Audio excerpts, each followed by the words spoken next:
Class 7th exercise 10th ही हमारी चल रही थी। लास्ट लेक्चर में हमने 10th की इंट्रोडक्शन की थी, जिसमें हमने एंगल्स के बारे में स्टडी किया था, डिफरेंट टाइप ऑफ एंगल्स।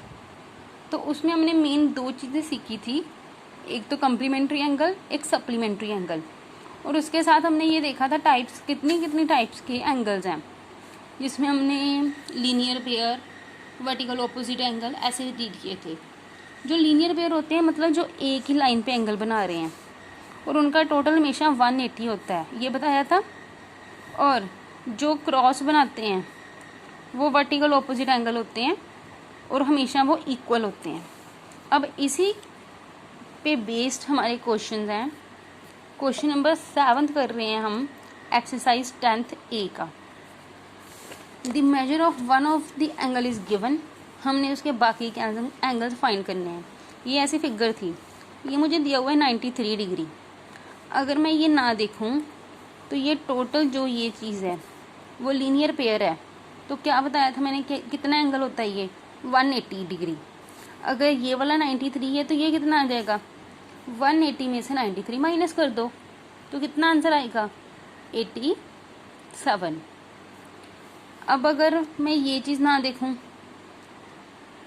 तो फिर ये पूरा 180 होना चाहिए, क्योंकि लाइन स्ट्रेट है, सीधी लाइन है और सीधी लाइन पे जो एंगल बनता है वो 180 होता है। तो फिर आप 180 में से 87 माइनस कर दो तो 93 आ जाएगा। या फिर अगर मैं ये देखूं तो ये चौंच नहीं बना रहे, ऐसे क्रॉस नहीं हो रहा ये, और उसके ये वाले एंगल सेम होते हैं। अगर ये 93 है तो ये भी 93 होगा, और अगर ये 87 डिग्री है तो ये वाला भी 87 डिग्री होगा। ठीक है। अब इसी से रिलेटेड आपने इसका बी पार्ट करना है। मतलब अगर ये वाला देखा जाए तो ये पूरी स्ट्रेट लाइन है, तो एंगल पूरा कितना होना चाहिए, ये 180। इतना सा दिया हुआ है 13, तो ये बाकी कितना आ जाएगा, 180 में से माइनस कर लो 167। अगर ये 167 है तो ये भी 167 होगा। ये 13 है तो ये वाला भी 13 होगा। ठीक है। इसके बाद क्वेश्चन नंबर 10th। ये सिंपल आपको पता चल जाना चाहिए। ये पूरा एंगल कितना होना चाहिए था, स्ट्रेट है, स्ट्रेट एंगल 180 डिग्री, जिसको लीनियर पेयर भी बोलते हैं। इतना पोर्शन दे दिया 130, तो बाकी क्या बचेगा फिर 50, तो वो ये वाला एंगल 50 डिग्री आ जाएगा। इसके बाद ये भी सेम ऐसा ही है कि ये टोटल 180 होना चाहिए था, मतलब x + 20 + x 180 होना चाहिए था। अब x + 20 + x = 180। x + x कितना हो जाएगा, 2x + 20 180। अब ये 20 उस तरफ जाके माइनस हो गया, 180 में से 20 माइनस किए तो 160 आंसर आया किसका, 2x का। ये x जब इसको डिवाइड करेगा 160 को तो 80 आंसर आएगा इसका। अगर आपको इन क्वेश्चंस में डाउट है तो आप अपनी बुक से एग्जाम्पल नंबर 3 और एग्जाम्पल नंबर 2 देख सकते हो। एग्जाम्पल नंबर 3 ये और ये सेम है एग्जाम्पल 3 जैसे, और ये एग्जाम्पल नंबर 2 के जैसा है। तो ये आप एक्सरसाइज जो है वो 10th A कंप्लीट करोगे। नेक्स्ट मेरे पास क्या है टॉपिक, ट्रावर्सल। अगर कोई भी मेरे पास प्लेन गिवन है, जैसे ये कागज ही है, ये प्लेन है ये, ठीक है।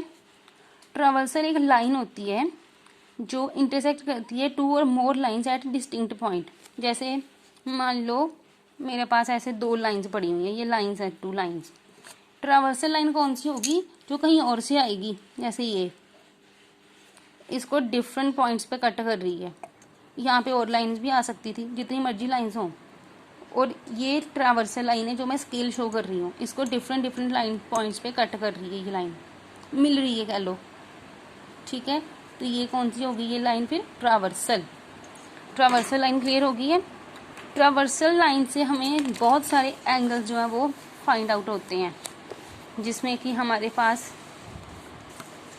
Interior angle, alternate angles, exterior angle, exterior alternate, corresponding angles, ये सारे आते हैं। उसके बाद हमारे पास है पैरेलल लाइंस। पैरेलल लाइंस जो होती हैं, जो लाइंस आपस में कभी क्रॉस नहीं करती, इनको पैरेलल लाइंस बोलते हैं, जैसे कि रेलवे ट्रैक। ठीक है।